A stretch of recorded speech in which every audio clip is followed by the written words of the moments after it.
मोदी को नेतन्याहू इतने अच्छे लगते हैं, उनके शर्ट पे, उनके कमीज़ पे इतने खून के दाग होने के बावजूद हम हिंदुस्तान की जनता होते हुए बहुत शर्म महसूस करते हैं कि हमारी सरकार इस तरीके का स्टैंड ले रही है। जो भी कुछ इस वक्त इजराइल और फिलिस्तीन के बीच में चल रहा है, उस तमाम वायलेंस को इस्तेमाल किया जा रहा है हिंदुस्तान में मुसलमानों के खिलाफ जो हिंसा चल रही है उसको जस्टिफाई करने के लिए।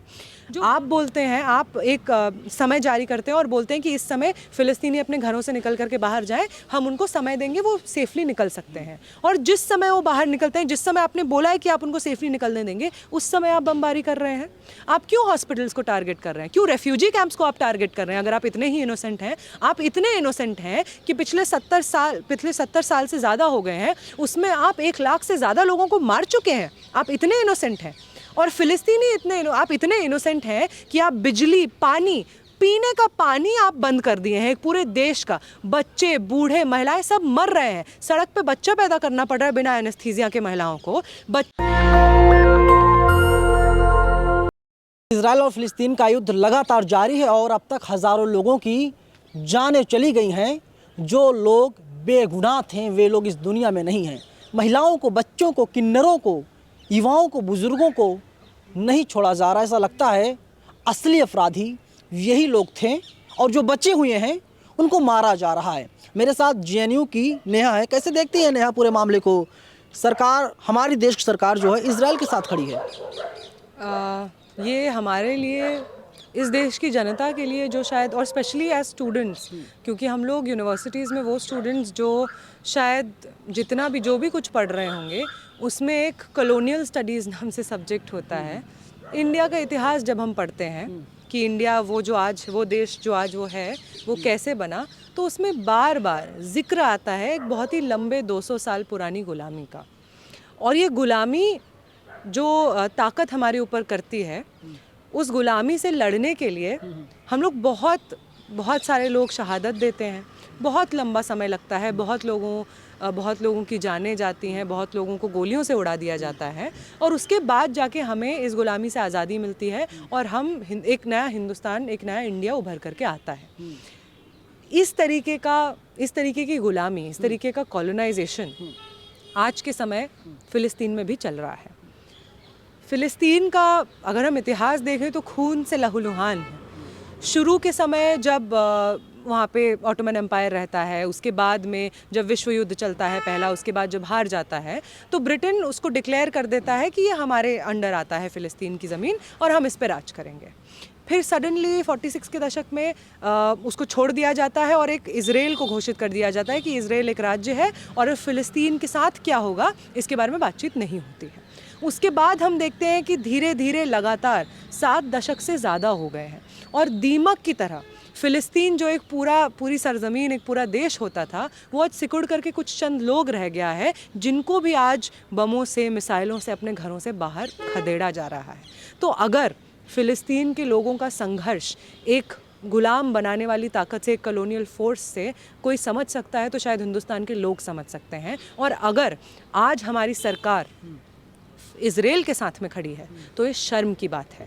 लेकिन जब हम थोड़ा सा सोचते हैं तो हमको रियलाइज़ होता है कि अच्छा, ये तो वही सरकार है, संघ की सरकार है, संघ का पॉलिटिकल ऑर्गेनाइजेशन है बीजेपी।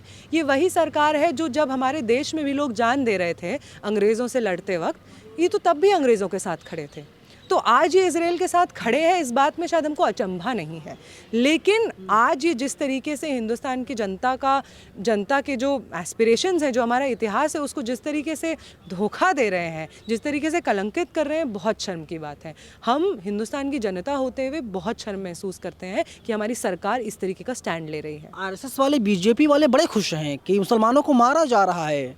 यहूदी जो हैं वो लगातार हमला कर रहे हैं। आईडीएफ लगातार हमला कर रही है हमास के ऊपर, फ़िलिस्तीनियों के ऊपर जो इनोसेंट बेचारे हैं। हाँ, ये हम पूछना भी चाहेंगे कि जो भी कुछ इस वक्त इजराइल और फ़िलिस्तीन के बीच में चल रहा है, उस तमाम वायलेंस को इस्तेमाल किया जा रहा है हिंदुस्तान में मुसलमानों के खिलाफ जो हिंसा चल रही है उसको जस्टिफाई करने के लिए। जो बार बार बोला जा रहा है कि हमास ने पहले अटैक किया, हमास ने पहले अटैक किया। हम आपसे पूछना चाहते हैं कि हमास ने अटैक किया तो आप जो हॉस्पिटल्स हैं उस पर बम क्यों गिरा रहे हैं? आप बोलते हैं, आप एक समय जारी करते हैं और बोलते हैं कि इस समय फ़िलिस्तीनी अपने घरों से निकल करके बाहर जाएं, हम उनको समय देंगे, वो सेफली निकल सकते हैं। और जिस समय वो बाहर निकलते हैं, जिस समय आपने बोला है कि आप उनको सेफली निकलने देंगे, उस समय आप बमबारी कर रहे हैं। आप क्यों हॉस्पिटल्स को टारगेट कर रहे हैं? क्यों रेफ्यूजी कैंप्स को आप टारगेट कर रहे हैं? अगर आप इतने ही इनोसेंट हैं, आप इतने इनोसेंट हैं कि पिछले 70 साल से ज़्यादा हो गए हैं, उसमें आप 1 लाख से ज़्यादा लोगों को मार चुके हैं। आप इतने इनोसेंट हैं। और फ़िलिस्तीनी आप इतने इनोसेंट हैं कि आप बिजली, पानी, पीने का पानी आप बंद कर दिए हैं। एक पूरे देश का बच्चे, बूढ़े, महिलाएं सब मर रहे हैं। सड़क पे बच्चा पैदा करना पड़ रहा है बिना एनेस्थीसिया के महिलाओं को। बच्चों को अपना बर्थ सर्टिफिकेट मिलने से पहले अपना डेथ सर्टिफिकेट मिल जा रहा है। एक स्कूल में मतलब एक पूरा जनरेशन को, स्कूल को बंद करवा दिया गया है क्योंकि उस पूरे जनरेशन का कोई बचा ही नहीं है जो शिक्षा हासिल करेगा। आप एक पूरा जनरेशन, उसके सपने, उसके फ्यूचर, उसके एस्पिरेशंस को ख़त्म कर दिए हैं। आप इतने इनोसेंट हैं। शर्म आनी चाहिए इस वक्त उन तमाम देशों को जो इजराइल के साथ खड़े हैं। शर्म आनी चाहिए हिंदुस्तानी सरकार को जो इस वक्त इजराइल का सपोर्ट कर रही है। आरएसएस वाले कह रहे हैं कि नेतन्याहू साहब तो बहुत अच्छे इंसान हैं, नेक दिल इंसान हैं, अच्छा कर रहे हैं और जैसा कर रहे हैं उसी तरफ उनको आगे बढ़ना चाहिए। आज जो भाजपा सरकार कह रही है या जो संघ के लोग कह रहे हैं, वो क्यों कह रहे हैं इसको हम बहुत अच्छे से समझते हैं। 2 बहुत मुख्य कारण है जिसकी वजह से वो कह रही है। पहला मुख्य कारण है कि इजराइल से वेपन्स का जितना एक्सपोर्ट होता है उसमें 46% इंडिया खरीदता है। एक्सपोर्ट इंडिया को जाता है इजराइल का। जितना भी सॉफ्टवेयर डेवलपमेंट वहाँ पे होता है, स्पाईवेयर, सर्वेलेंस का जो भी कुछ डेवलप होता है, इंडिया उसको खरीदता है। एक इकोनॉमिक रिलेशनशिप शेयर करता है बहुत गहरा इजराइल के साथ में हिंदुस्तान। और इस वजह से भी मोदी को नेतन्याहू इतने अच्छे लगते हैं, उनके शर्ट पे, उनके कमीज़ पे इतने खून के दाग होने के बावजूद। दूसरा और जो बहुत इंपॉर्टेंट पॉइंट है कि हम इसको बार बार स्ट्रेस करें कि ये जो रिलेशनशिप है ये सिर्फ इकोनॉमिक लेवल पे नहीं है। ये जो रिलेशनशिप है एक बहुत ही गहरा वैचारिक रिलेशनशिप है।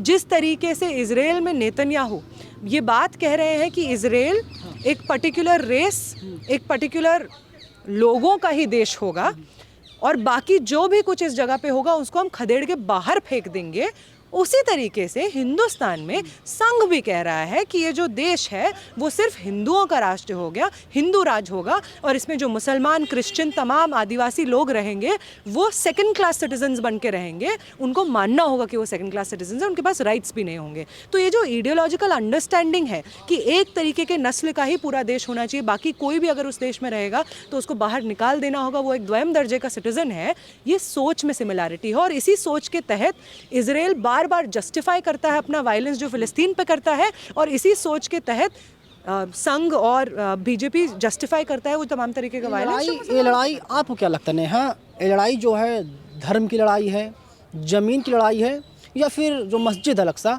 उसकी लड़ाई है? देखिए, मेरे लगने से कि ये क्या लगता है किस चीज़ की लड़ाई है, मुझे तो जो साफ सीधी तौर पे लगता है, मुझे लगता है कि एकदम इंसानियत की लड़ाई है। अगर आज के समय तमाम दुनिया भर के देश और यूएन, तमाम लोग जो यूएन का हिस्सा हैं और ख़ुद को तरक्की पसंद, शांति पसंद मानते हैं, अगर आज के समय में वो फ़िलिस्तीन के साथ खड़े होकर क्लियर स्टैंड नहीं लेते हैं तो एक बहुत बड़ी हार होगी हम सब के लिए। हम लोग अलग अलग यूनिवर्सिटीज़ में, मैं जेएनयू में हूँ तो हम लोगों ने एक फ़िलिस्तीन के ऊपर मार्च निकाला था और तब भी वहाँ पे भी हम लोगों ने ये बात रखी थी कि हो ही सकता है कि लोग बोलें कि क्या दुनिया के एक कोने में एक छोटी सी यूनिवर्सिटी है जेएनयू, वहाँ पे कुछ लोग फ़िलिस्तीन के सपोर्ट में खड़े हैं, उससे क्या फ़र्क पड़ता है। और हमने तब भी ये बात बोली कि हम लोग यहाँ पे सिर्फ इसलिए नहीं है कि हमारे यहाँ प्रोटेस्ट करने से नेतन्याहू बोलेंगे अच्छा जेएनयू के छात्र बोल रहे हैं मत करिए, हम बंद कर देते हैं।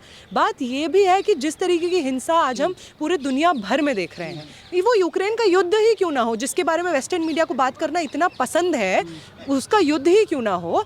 फ़िलिस्तीन में जो इस वक्त फ़िलिस्तीन के ऊपर जो वायलेंस चल रहा है, जेनोसाइड चल रहा है वहाँ पे, उसके बारे में क्यों ना हो।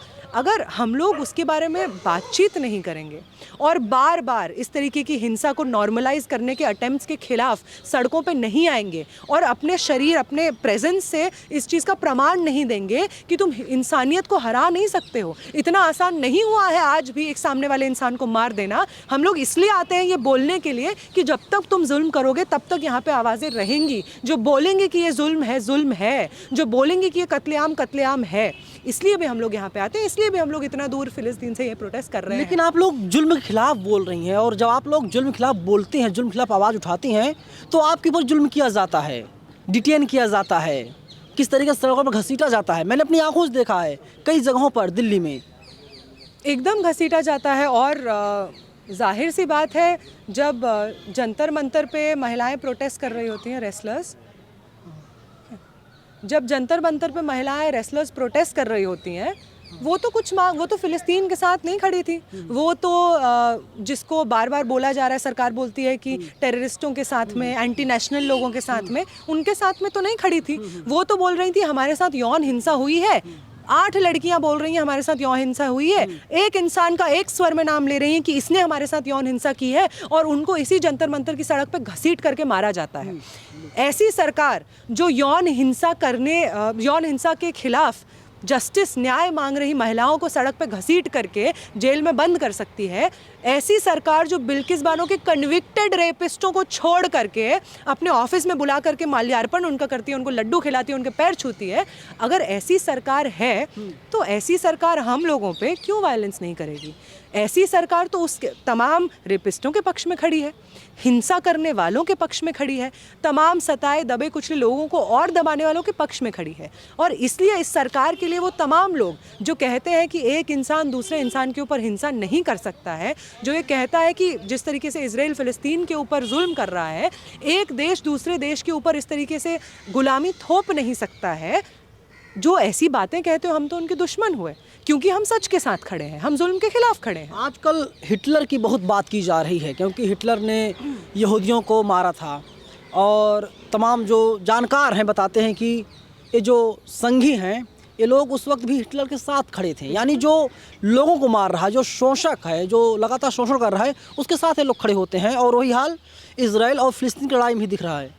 गोलवलकर जो इनका नारा है, संघ का नारा है, एबीवीपी का नारा है, वो कहते हैं गुरु हमारे गोलवलकर, आदर्श हमारे सावरकर। ये 2 लोग हैं जिनको वो अपना आइडियोलॉग मानते हैं, जिनके वैचारिक प्रेरणा जिनसे वो लोग लेते हैं। अगर आप इन लोग का लेख पढ़ेंगे, आपको अलग अलग जगह पे इस तरीके का इंस्टेंस मिल जाएगा।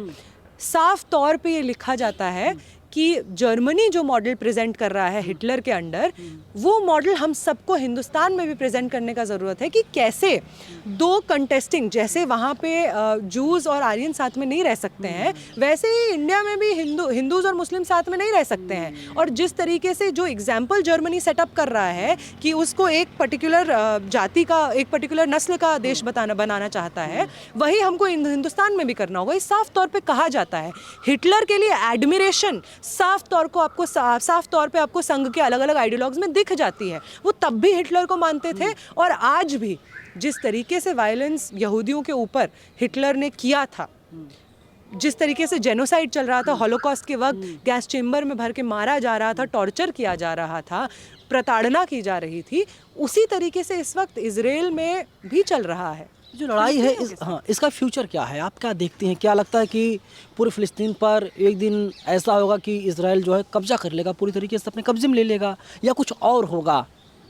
देखिए, अब मोदी योगी तो हम है नहीं कि हम फ्यूचर प्रेडिक्ट करके बताएं। हम ये जानते हैं कि इस वक्त जिस तरीके का प्रेशर बनाया हुआ है यूएन के माध्यम से और तमाम डिप्लोमेटिक तरीके से अलग अलग देशों ने इजराइल के ऊपर, उसको कंटिन्यू रखने की ज़रूरत है। इस वक्त ये भी बोला जा रहा है कि इजराइल में जो फ़िलिस्तीनी वर्कर्स हैं, उनको हटा करके उनको बाहर भेजा जाएगा और हिंदुस्तान से वर्कर सप्लाई किए जाएंगे। 1 लाख वर्कर भेजे जाएंगे, वर्कर्स भेजे जाएंगे। हमें समझने की ज़रूरत है कि मोदी और नेतन्याहू के बीच में जो ये दोस्ती चल रही है अपने सत्ता में बने रहने के लिए, अपने फ़ायदे के लिए, उसकी भेंट तो हिंदुस्तान की आम जनता चढ़ रही है। 1 लाख लोगों को आप इजराइल में भेज देंगे, ऐसी जगह पे जहाँ पे इजराइल की खुद की जनता जो वहाँ पे रहते हैं, मुस्लिम जनता, फ़िलिस्तीनी लोग रहते हैं, उनके साथ किस तरीके का वायलेंस होता है कभी देख लीजिए। इजराइल में जो लोग इस वक्त प्रोटेस्ट करके ये बोल रहे हैं अपनी ही सरकार को कि आप फ़िलिस्तीन पे हिंसा नहीं कर सकते हैं, उनको किस तरीके से पकड़ पकड़ के जेलों में भरा जा रहा है, वहाँ पे देख लीजिए। इजराइल में जिस तरीके से तमाम तरक्की पसंद लोगों को जेलों में भरा जाता है, जो नेतन्याहू के खिलाफ बोलते हैं, उनको किस तरीके से मारा पीटा जाता है, घसीटा जाता है, ये देख लीजिए। तो यही लोग कह रहे हैं कि आरएसएस वाले तमाम लोग कि यही सही वक्त है, मुसलमानों को निपटा दो, ख़त्म कर दो इन्हें। ये तो वो बहुत समय से चाहते हैं। वो तो जब से आरएसएस की स्थापना होती है वो तब से ये बात कह रहे हैं, 25 में तब से ये बात कह रहे हैं। और असंभव है। आज भी उनको ये मालूम होना चाहिए कि जब वो बार बार कहते हैं ना कि मुसलमानों को खदेड़ के फेंक दो, मुसलमानों को खदेड़ को फेंक दो, उनको ये मालूम होना चाहिए कि मुसलमान मुसलमान नहीं है। इस देश के लोग बेवकूफ़ नहीं हैं। इस देश के लोग वो लोग हैं जिन्होंने इंडिपेंडेंस के मूवमेंट को मुस्लिम कम्युनिटी के साथ लड़ करके, इसी आरएसएस के जो गुलामी कर रहे थे, जो क्या बोलते हैं तरफदारी कर रहे थे अंग्रेज़ी सरकार के, इन्हीं लोगों के खिलाफ, इसी अंग्रेज़ी सरकार के खिलाफ लड़ करके इस हिंदुस्तान को वो हिंदुस्तान बनाया था जो ये था। और आज अगर एक दूसरी लड़ाई की, आज़ादी की लड़ाई हमें लड़नी पड़ेगी इसी संघ के खिलाफ, तो एकदम लड़ा जाएगा। और ये मुसलमान एकदम ये ना समझे कि मुसलमान कम्युनिटी को टारगेट करके वो अकेले खदेड़ दिए जाएंगे। और कोई व्यक्ति अगर नमाज नहीं पढ़ता है, इस्लाम में नहीं मानता है, तो वो व्यक्ति कुछ बोलेगा नहीं। समझें कि अगर कोई नमाज नहीं पढ़ता है, अगर कोई इस्लाम में नहीं मानता है, तो वो उनको चुपचाप देश से बाहर निकाल देंगे और देश की जनता कुछ बोलेगी नहीं। अगर उनको इस बात का शक है ना, तो आजमा लें इस देश की सड़कों को, आजमा लें इस देश के युवा को, छात्रों को, यूनिवर्सिटीज़ को, जहाँ पे हम इतिहास पढ़ के बड़े हुए हैं, इतिहास पढ़ के इस देश के जिम्मेदार नागरिक बन रहे हैं। हमारे इतिहास में है कम्युनल हार्मनी, हमारे इतिहास में हिंदू मुस्लिम क्रिश्चियन एकता लिखा हुआ है, हमारे इतिहास में है कि किस तरीके से देश के नौजवानों ने एक साथ शहादत दी थी इसी अंग्रेजी सरकार के खिलाफ। और यही वो संघ था जो इस अंग्रेजी सरकार की तरफदारी कर रहा था। ये वही संघ था जो पहली आज़ादी की लड़ाई में ये कह रहा था कि युवाओं को अपना समय नहीं बर्बाद करना चाहिए अंग्रेज से लड़ने के खिलाफ, उनको तो हिंदू राज्य स्थापित करने के मुहिम में लगना चाहिए। ये वही संघ है। और आज जो ये कह रहा है ये तब से रटता हुआ आ रहा है, और तब भी ये कामयाब नहीं हुआ था और आज भी नहीं होगा। आजमा ले हमको, हम बोलना चाहते हैं। चलिए आजमाल हमको बोलना चाहते हैं। और जो फ़िलिस्तीन और इजराइल की लड़ाई है लगातार चल रही है, लेकिन सीज़ फायर की बात हो रही है। अब देखना होगा कि सीज़ फायर पर बात बन पाती है, सहमत बन पाती है या फिर नहीं। ये तो आने वाला समय बताएगा कुछ दिनों में। फिलहाल पूरी बातचीत पर आप लोग अपनी राय कमेंट बॉक्स में हमें ज़रूर बताइएगा। कैमरा पर्सन बॉबी के साथ मैं नवीन कुमार नंदन, नेशनल दस्तक। नेशनल दस्तक की आपसे गुजारिश है कि अगर इसको बचाना चाहते हैं तो नेशनल दस्तक को सब्सक्राइब करने के लिए रेड कलर के सब्सक्राइब बटन को दबाएं, फिर बेल आइकन की घंटी दबाएं। नेशनल दस्तक को बचाने के लिए बहुत जरूरी है कि हर खबर को शेयर करें, लाइक करें, कमेंट जरूर करें।